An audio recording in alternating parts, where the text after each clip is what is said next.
Pohon kecubung akhir-akhir ini marak disalahgunakan oknum warga Banjarmasin menjadi keprihatinan jajaran wakil rakyat di DPRD Banjarmasin. Dikarenakan akibatnya sangatlah luar biasa, Dewan Banjarmasin pun mengharapkan kadeda lagi penambahan kasus warga nang keracunan kecubung.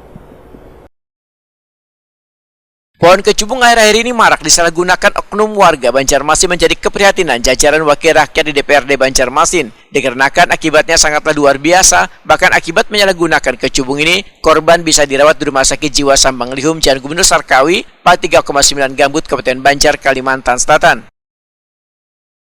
Wakil Ketua DPRD Banjarmasin Matnor Ale Poetakuni Prima TV Cilang Tengah di Jumat 12 Juli 2024 membedakan efek kecubung nang kaya jenis-jenis obat narkotika lain lantaran membuat orang kehilangan akal sehat, bahkan bisa mengganggu saraf hingga berujung kematian.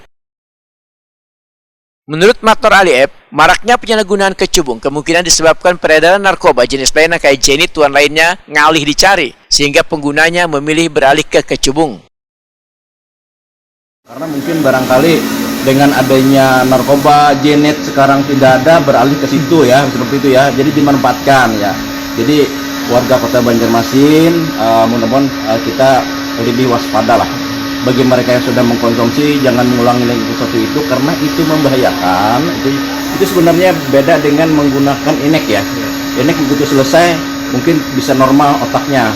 Tapi kalau kecubung ini menghancur sel-sel saraf kita menjadi orang gila, ya, jadi orang gila. Nah, saya mendeteksi bahwa yang kejadian ini Banjarbaru, Banjarmasin, malah potensinya juga Banjarmasin yang lebih banyak, lebih banyak daripada yang lain. Nah, jangan sampai menjadi pion ya Banjarmasin yang sebagai orang yang terdepan yang terbanyak mengkonsumsi itu, supaya diwaspadakan.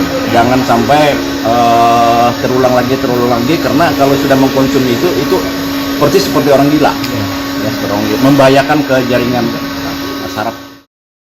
Politisi Partai Golkar ini berharap karena lagi penambahan kasus warga yang keracunan kecubung. Dari beberapa wilayah di Kalimantan Selatan justru Banjarmasin yang paling banyak menjadi korban kecubung, sehingga diharapkan ujar Matnor Ali masing-masing orang untuk mengawasi keluarganya agar kada terlibat atau ikut-ikutan mengkonsumsi buah pohon yang berbahaya ini.